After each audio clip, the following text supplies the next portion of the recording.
Hello and welcome to World Panorama, where we get you a roundup of the week's top international stories. I'm Tracy Shilshi, and here are the headlines.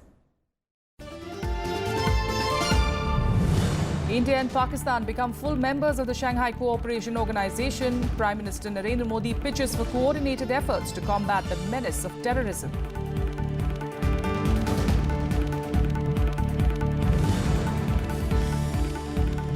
British Prime Minister Theresa May's election gamble backfires. Conservative Party loses majority with significant gains for the opposition Labour Party.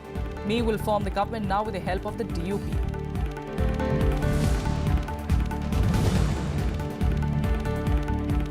Diplomatic crisis deepens in the Gulf. Saudi Arabia, UAE, Bahrain, Egypt, Libya and Yemen sever ties with Qatar, accusing it of supporting Islamist militants and their arch-adversary Iran. Qatar calls the charges baseless.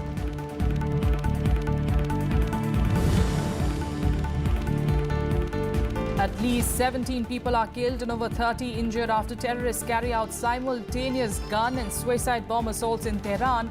Islamic State claims responsibility for the attacks, though Iran says that the attacks will add to hatred towards the US and Saudi Arabia.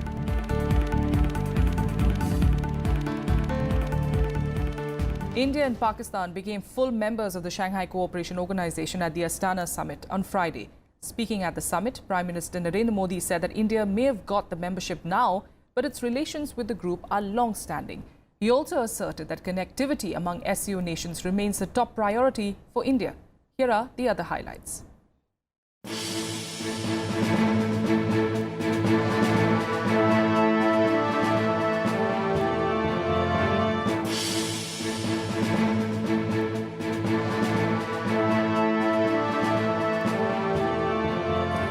हमारी सदस्यता के समर्थन के लिए मैं SCO के सभी देशों का हार्दिक आभार प्रकट करता हूं. Prime Minister Narendra Modi thanking all the members of the Shanghai Cooperation Organization for their support after India became a member on Friday. In his address at the annual summit, Modi pitched for coordinated efforts among SCO members to combat terrorism. He hoped that India's entry into the bloc will give a new momentum to the group in dealing with terrorism. आतंकवाद तथा अतिवाद के खिलाफ संघर्ष SCO के सहयोग का अहम भाग है. मुद्दा चाहे रेडिकलाइजेशन का हो, टेररिस्ट की रिक्रूटमेंट का, उनकी ट्रेनिंग का अथवा फाइनेंसिंग का, जब तक हम सभी देश मिलकर इस दिशा में कोऑर्डिनेटेड तथा सशक्त एफर्ट्स नहीं करेंगे, तब तक इन समस्याओं का समाधान असंभव है. Modi spoke on the need to enhance connectivity in the region and said it was the key to boost trade and investment. He also called for efforts by the SCO to tackle climate change. हम चाहते हैं कि connectivity हमारे देशों की भावी पीढ़ियों तथा समाजों के बीच सहयोग तथा विश्वास का मार्ग प्रशस्त करे. इसके लिए कनेक्टिविटी इनिशिएटिव्स अथवा परियोजनाओं की सफलता एवं स्वीकृति के लिए संप्रभुता तथा क्षेत्रीय अखंडता का आदर जरूरी तथा इनकी इंक्लूसिविटी तथा सस्टेनेबिलिटी आवश्यक है. Earlier, Modi met Chinese President Xi Jinping on the sidelines. They discussed bilateral matters and geopolitical developments in the region. This was the first meeting between the two after India stayed away from the One Belt, One Road Forum in Beijing last month. Time of global uncertainty, India-China relations are a factor of stability. And as the world becomes more multipolar, it was important for India and China to work together more closely. I think there was also an understanding that where we have differences, it was important that differences should not become disputes. Modi also met Uzbek President Shavkat Mirziyoyev on the sidelines of the SCO. The Prime Minister arrived in the Kazakh capital on Thursday for the two-day summit. Pakistan also joined the SCO as a member on Friday. India's membership was strongly pushed by Russia, while Pakistan's entry was backed by China. Bureau Report, Rajya Sabha TV. All right, for more on this story, we've got former Ambassador Ashok Sajjanhar joining us in studio. Thank you so much, sir, for being here with us.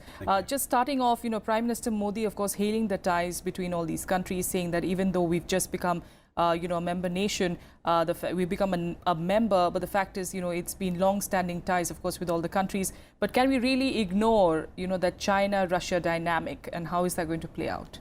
Well, I think the first takeaway from our membership of this Shanghai Cooperation Organization is that it will strengthen our millennial-old civilizational contacts and links with Central Asia.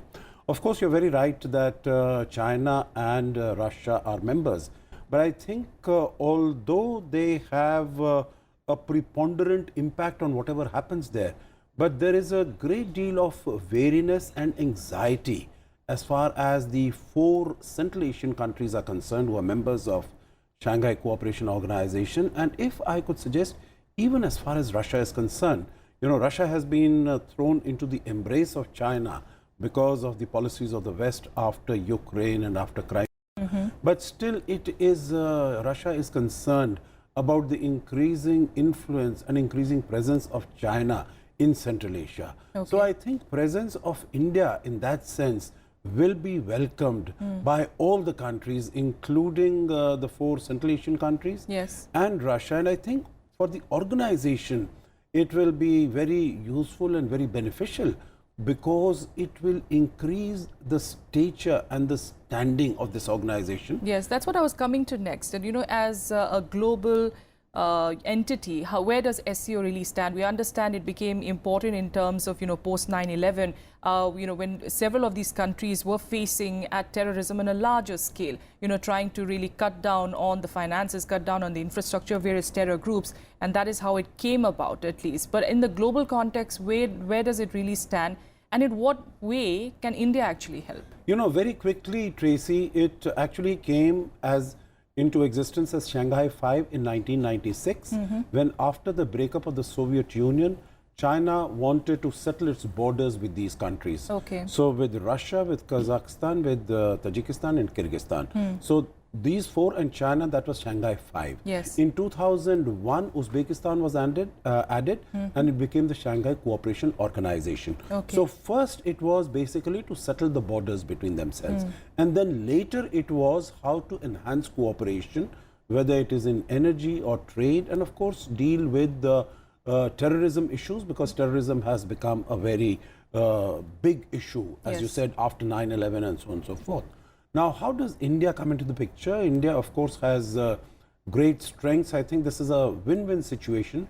Strategically, of course, it will be extremely important for India because, as I said, 1,000-year-old links with them, but we have really not been able to, after the disintegration of the Soviet Union, strengthen our ties because we do not have any access through Pakistan.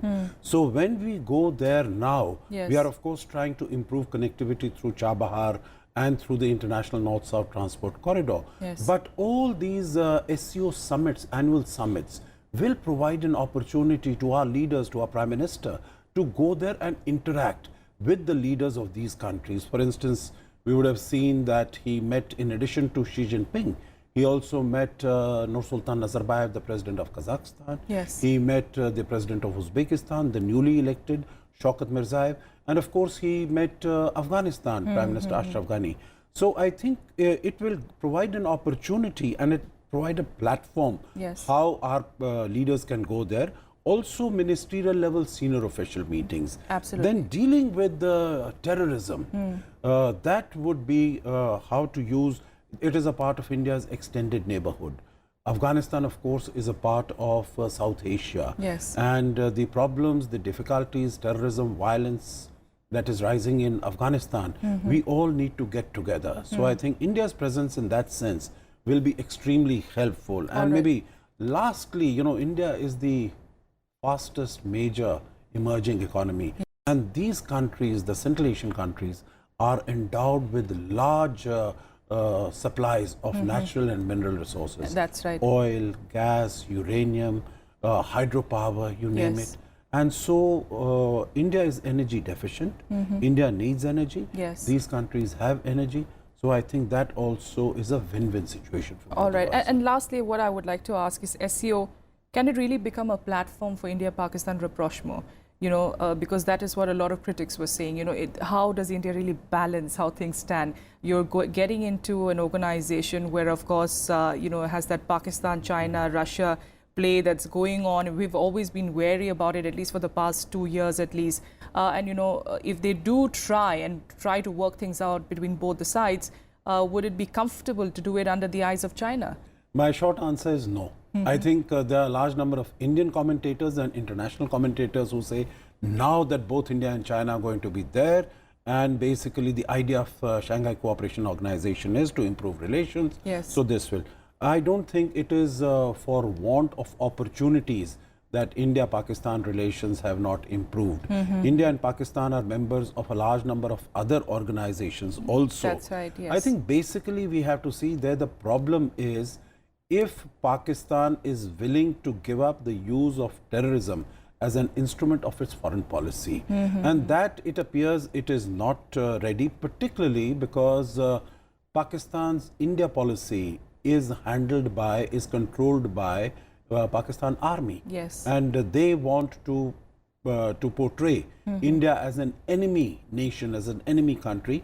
Only then will they be able to maintain their power, their clout, their profile, and all the perks and privileges. Yes. So SCO, I don't think is going to have any role to play. Okay. And in any case, India has always been wary both of third-party mediation That's right. as also any of these international organizations.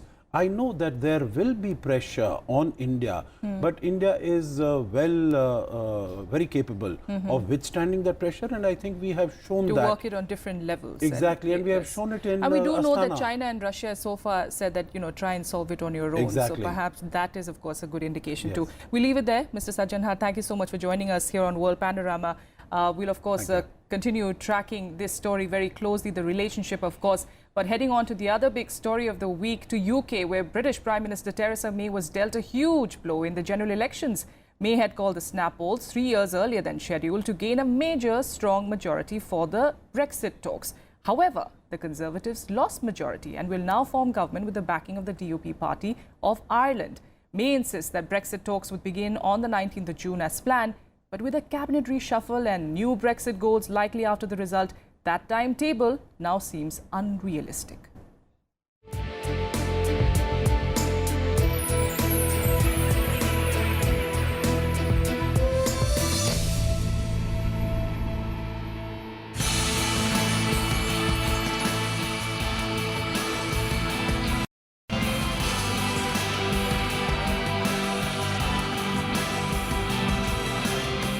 British Prime Minister Theresa May leaving her Downing Street residence from a back entrance. This after her Conservative Party failed to get an absolute majority in the snap polls, getting 318 seats, 8 short of the 326 needed to secure a Commons majority. May had called the election early to shore up support for the Conservatives ahead of the Brexit negotiations, but the move backfired. However, May insists that she will put together a government with the support of the DUP, a socially conservative party that represents those who want Northern Ireland to remain a part of the UK. At this time, more than anything else, this country needs a period of stability. And if, as the indications have shown, if this is correct, that the Conservative Party has won the most seats and probably the most votes, then it will be incumbent on us to ensure that we have that period of stability.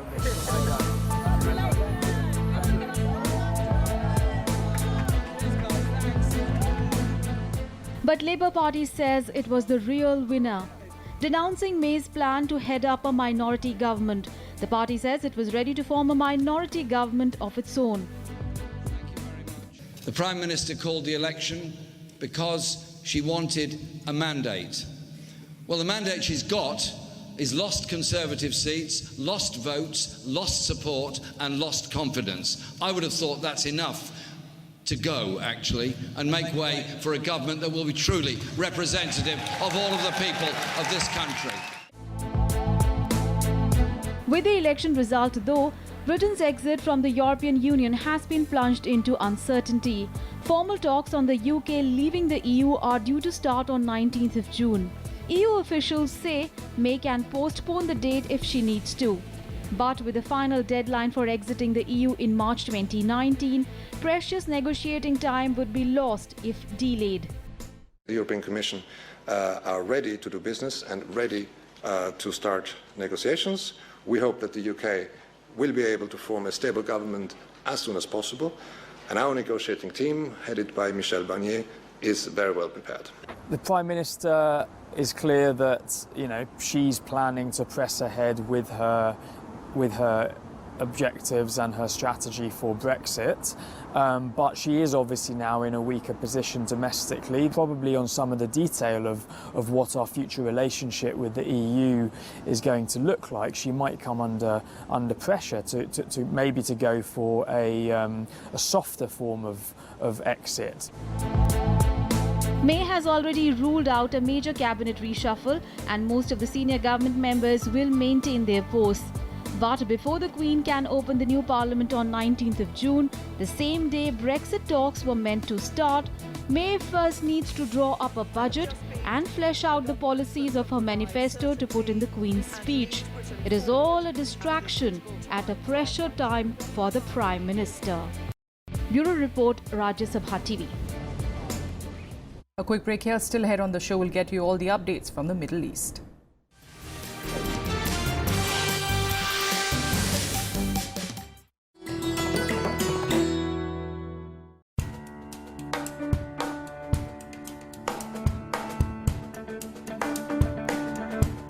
Gir, the last refuge of the Asiatic lion.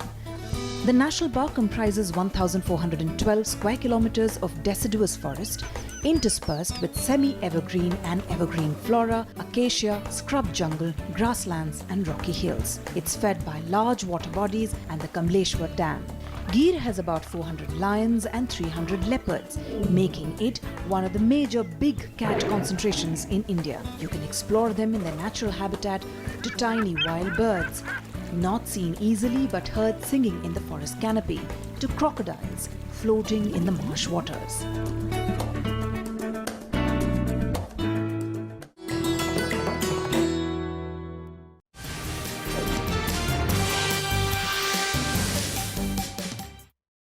Welcome back. Now, the worst crisis in decades among the Gulf's Arab nations intensified on Wednesday, with the Saudi-led alliance imposing more punitive sanctions against Qatar. The UAE said that it would no longer grant visas on arrival for foreigners living in Qatar, while Qatari nationals were barred from transiting through the country. Also, UAE residents who express support or sympathy for Qatar could face a jail term of up to 15 years. Meanwhile, US President Donald Trump called Qatar's emir on Wednesday and offered help to resolve the damaging feud.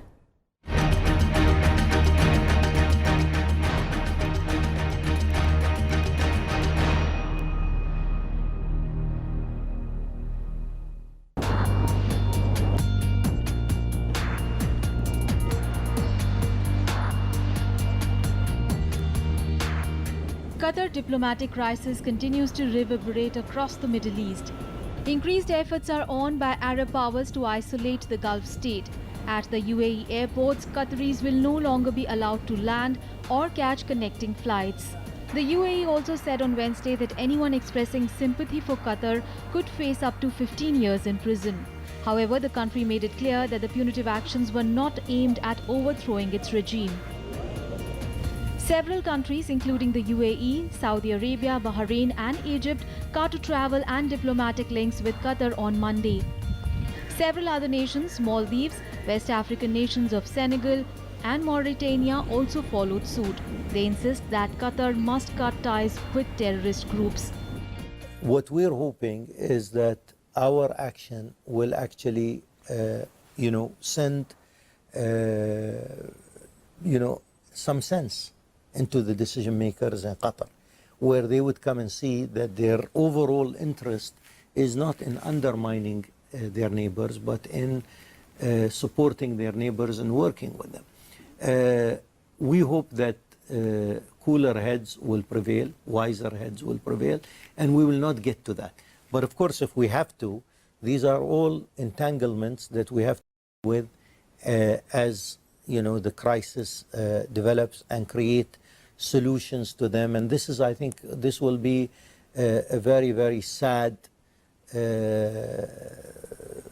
course that we need to take. But I am hoping that cooler heads will prevail in Qatar. Meanwhile, there is an apparent act of support for Qatar by Iran and Turkey. Turkey has approved a bill allowing more troops to be based in Qatar and to take part in joint training exercises. Turkish President Tayyip Erdogan says isolating Qatar would not resolve any problem.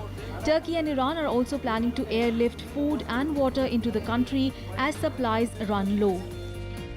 US President Donald Trump spoke to Qatar's Emir Sheikh Tamim bin Hamad Al Thani on phone and offered a possible White House meeting to help resolve the crisis. This comes after Trump on Tuesday in a series of tweets accused Qatar of funding terrorism. The United States continues to be in close communication with all the parties to resolve the issues and restore cooperation, which is so important to regional security there. I think that there is note that his message of toughness on terror finance and extremism is being heeded by countries in the region. But the U.S. still wants to see this issue de-escalated and resolved immediately, keeping with the principles that the President laid out in terms of defeating terror financing and extremism. Saudi Arabia, Egypt, the UAE and Bahrain announced on Monday that they were cutting diplomatic ties and closing air, sea and land links with Qatar, giving Qataris within their borders 2 weeks to leave. They accuse Qatar of supporting extremist groups, claims that Doha strongly rejects. The dispute has sparked the worst diplomatic crisis in the Arab world in years and raised fears that it will cause further instability in an already volatile region. Bureau Report, Rajya Sabha TV. In Iran, dozens of suspected agents of the Islamic State group have been arrested following the deadly attacks in Tehran. The jihadist group had claimed responsibility for Wednesday's attacks that killed 17 people and injured over 30 in twin suicide attacks on the parliament and the landmark shrine of the founder of the Islamic Republic, Ayatollah Ruhollah Khomeini.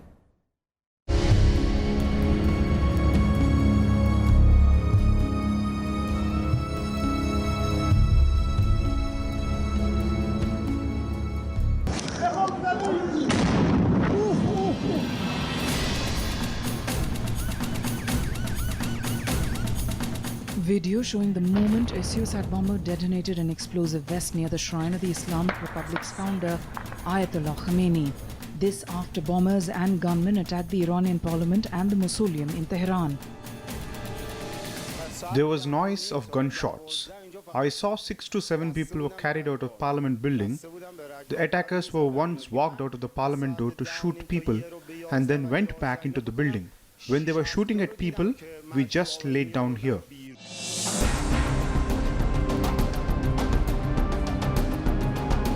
The Islamic State claimed responsibility for the attack. Iran's supreme leader Ayatollah Ali Khamenei shrugged off the attacks, saying these firecrackers will not have the slightest effect on the will of the people. President Hassan called for global unity against violent extremism. I would like to express my condolences to dear Muslim Iranian people because of the terrorist attacks on the revered mausoleum of Ayatollah Khomeini and the Iranian parliament. This attack will definitely fortify the resolve of our people in fight against terrorism. All Iranian people and our military will resist against this universal threat.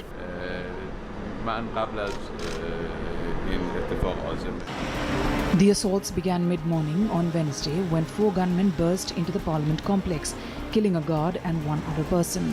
One eventually exploded a suicide vest while the others were killed by security forces. At roughly the same time, 2 assailants entered the grounds of the Khomeini mausoleum, killing a gardener and wounding several other people.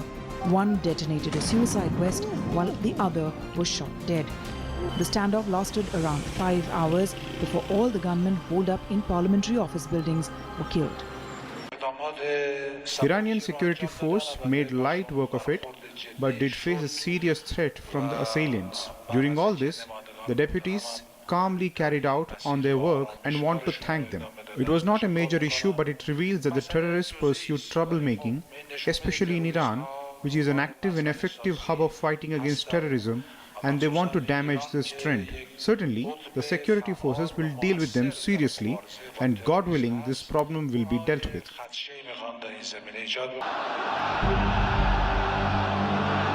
The country's powerful Revolutionary Guards vowed revenge and claimed the United States and Saudi Arabia were involved.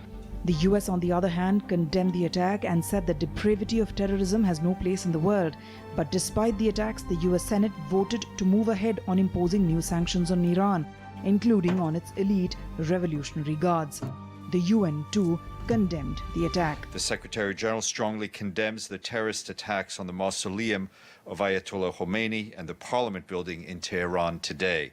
He extends his sincere condolences to the government of the Islamic Republic of Iran and the families of the victims and wishes a speedy recovery to those who were injured. The Secretary General hopes those responsible for this unjustifiable violence will be swiftly brought to justice. All countries must work together in fighting terrorism while upholding the universal rights and values that bind the global community. Moscow said the continuation of a series of terror attacks again underlines the need for coordinated actions in the fight against terror and IS. Indian Foreign Minister Sushma Swaraj spoke to her Iranian counterpart and offered sincere condolences on the loss of innocent lives and expressed solidarity with the people and the government of Iran. This is the most serious terrorist violence in Tehran since the 1979 Islamic Revolution. Despite Iran's active involvement in fighting the Islamic State in both Iraq and Syria, the Sunni group has not so far carried out any attacks inside Iran. Further, it appears to have little support in this predominantly Shia country. However, the ISIS published a rare video in Persian in March, warning it will conquer Iran and restore it to the Sunni Muslim nation as it was before. Bureau Report, Rajya Sabha TV. And finally, as we end the show, we leave you with visuals from Tomo Aquarium in Japan's Yamagata Prefecture, which houses one of the largest collection of jellyfish species in the world.